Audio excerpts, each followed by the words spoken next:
Dealing with the insurance adjuster after an accident. Let me share a typical situation with you. You were on your way home from work and were broadsided by a car that ran a stop sign. And you were shook up, you were bruised, a little blood, but no broken bones. You believe you were blameless for that accident. You immediately called the police, who sent a squad car over to take statements. A tow truck took the car away, and it's now sitting in some shop. You had enough presence of mind to get the names and addresses of the other driver and his passenger, and you've written down the contact information of the bystander who saw the accident. You then took out your cell phone and shot some photos. You got home and phoned in the accident to your insurance company, and you also made notes about exactly what happened. You've done everything exactly right. The first thing in the morning, your spouse drove you over to the doctor. Doctor looked at the bruises you sustained and gave you a prescription for some medicine as your neck was sore. Your car is in the shop. You explain to your boss, and she says, take the day off, it's sick leave. Thus far, you've done everything absolutely right.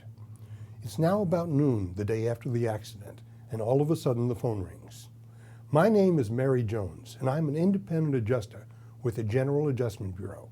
I understand you were in a minor accident last night, and I'm calling to help you get your claim paid. How are you this afternoon, Mr. Smith? It's the insurance adjuster.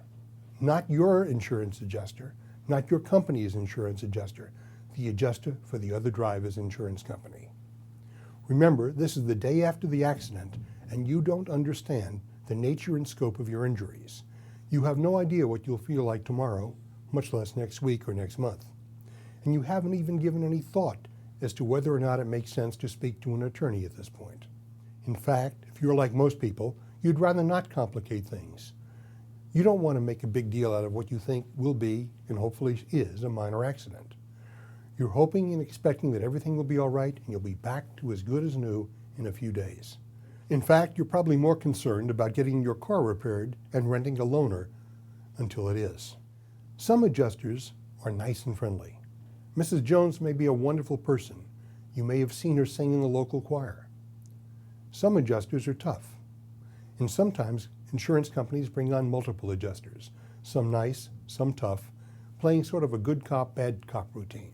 Be aware that when the adjuster is calling you or meeting with you, whether the adjuster is employed by the insurance company or the adjuster is a so-called independent and works for herself or an adjustment bureau, she has a job to do.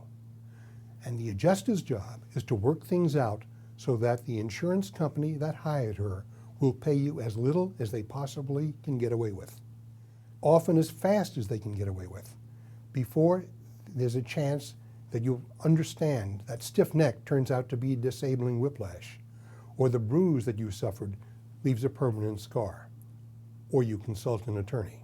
The first rule of thumb is to be very careful about anything you say. Even a friendly response, "I'm fine, Mrs. Jones, how are you?" may later appear in her report as victim says he is feeling fine. And that can damage the settlement value of your claim or your chances to recover in court if it ever comes to that.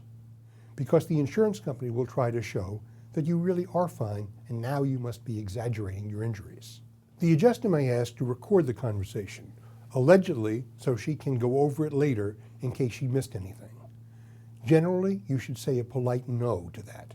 Saying something like, "I'll be happy to go over anything with you informally, but if you're going to be recording anything, that sounds sort of formal to me. So maybe I better speak to a lawyer first and ask."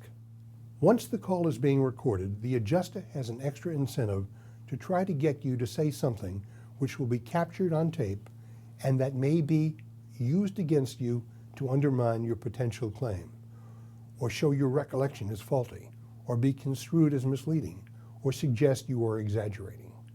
In fact, most people significantly minimize their injuries so as not to appear to be a crybaby.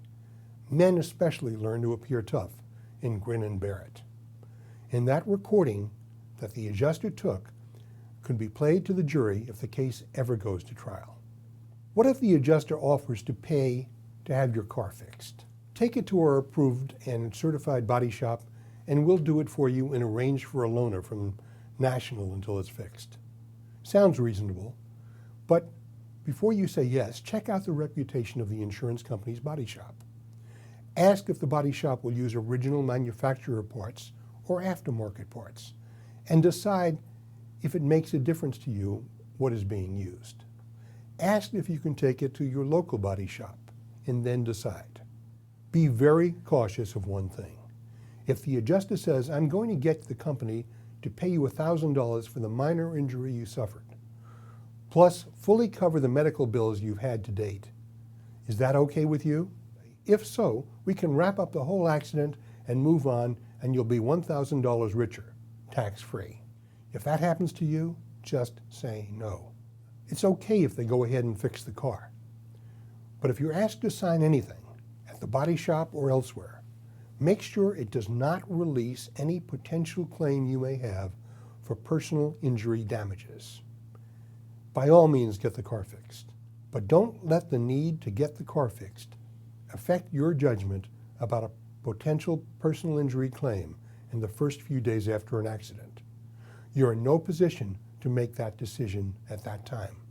You don't know the nature and scope of the injuries you may have sustained, and they can take weeks or months to develop.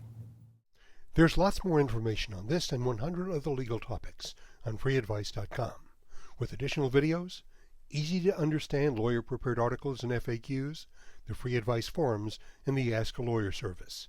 Looking for an attorney? AttorneyPages.com is the place to start.